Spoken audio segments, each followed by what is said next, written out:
ദൈവനാമത്തോടെ എത്ര പേര് ഇന്ന് പകലിൽ ക്രിസ്തുയേശുവിൽ സന്തോഷമായിരിക്കുന്നു? എല്ലാവരും ക്രിസ്തുയേശുവിൽ സുഖവും ശുഭവുമായിരിക്കുന്നു എന്ന് വിശ്വസിക്കുന്നു.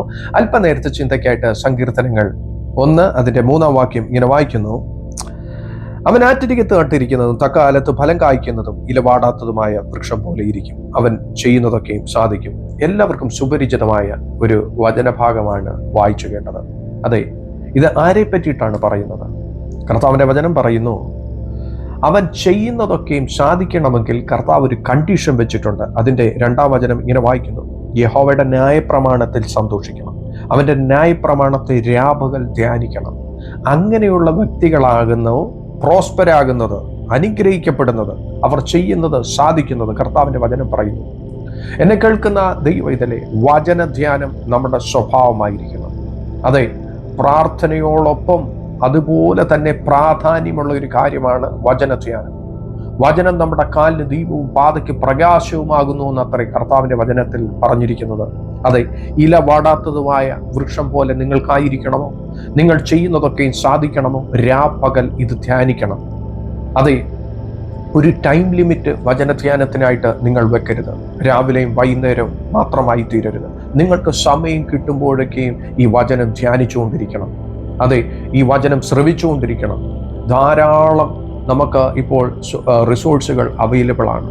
നമുക്ക് ഓഡിയോ ബൈബിൾ ഉണ്ട്, നമുക്ക് യൂട്യൂബിൽ വചനം കേൾക്കുവാൻ സാധിക്കും. അതെ, ഈ വചനം ധ്യാനിക്കുക, വചനം കേൾക്കുക, അത് ധ്യാനിക്കുക, അത് നമ്മുടെ സ്വഭാവമായിരിക്കട്ടെ. അങ്ങനെ വചനം ധ്യാനിക്കുന്ന, വചനം ശ്രവിക്കുന്ന ഒരു വ്യക്തി ഒരു നാളും തകർന്നു പോകത്തില്ല. കർത്താവിന്റെ വചനം പറയുന്നു. അതെ, അവനോട് ഒന്നും ഉപദേശിക്കേണ്ട കാര്യമില്ല. വചനം അവനെ ഉപദേശിക്കും. നല്ലതേത് തീയതേതെന്ന് ഈ വചനം അവനെ ഗൈഡ് ചെയ്യും. വചനമെന്ന് പറയുന്നത് സ്വർഗത്തിന്റെ ദൈവമാകുന്നു. അതെ, ദൈവത്തിന്റെ ശ്വാസമാകുന്നു ഈ തിരുവചനം. അതെ, ഈ വചനം നമ്മളെ ഗൈഡ് ചെയ്യും. തിരുഹിത പ്രകാരം നടക്കുവാൻ അവൻ നമ്മളെ സഹായിക്കും. ശത്രുവിന്റെ കെണികളിൽ പെടാതെ, ശത്രുവിന്റെ പദ്ധതികളെ തിരിച്ചറിഞ്ഞ് അതിനോട് അകന്നു നിന്ന് ഒരു വിശ്വസ്ത ജീവിതം, നിഷ്കളങ്ക ജീവിതം നയിപ്പാൻ ഈ വചനം നമ്മളെ സഹായിക്കും. നമ്മൾ ആറ്റരികത്ത് നട്ടിരിക്കുന്ന ഒരു ഫലം പോലെ ഫലം പുറപ്പെടുവിക്കും. നമ്മൾ 100 മേനിയായി ഫലം പുറപ്പെടുവിക്കും. വിശ്വസിക്കുന്നവർ ആമേൻ പറഞ്ഞ് ഏറ്റെടുത്താട്ടെ. അതുകൊണ്ട് നിങ്ങൾ ഏത് പ്രതിസന്ധിയിൽ കൂടെ കടന്നു പോകുന്ന ഒരു വ്യക്തി ആയിരുന്നാലും വചനധ്യാനം നിങ്ങളുടെ സ്വഭാവമാണെങ്കിൽ നിങ്ങൾ ആ പ്രതിസന്ധിയെ ഭേദിച്ച് നിങ്ങൾ പുറത്തു വന്നിരിക്കുന്നു. വചനം ജീവനാകുന്നു, അത് ചൈതന്യമാകുന്നു, അത് ഇരുവായിട്ടുള്ള ഏത് വാളിനേക്കാളും മൂർച്ചയേറിയതാകുന്നു. അത് ആത്മാവിനെ, പ്രാണനെ, സന്ധിമജ്ജകളെ വേർവെടുവിക്കും വരെ തുളച്ചു കയറി ചെല്ലുന്നതാകുന്നു. അതാകുന്നു വചനം എന്ന് പറയുന്നത്. വചനത്തിന്റെ ഡെഫിനിഷൻ അതാകുന്നു. ആമേൻ.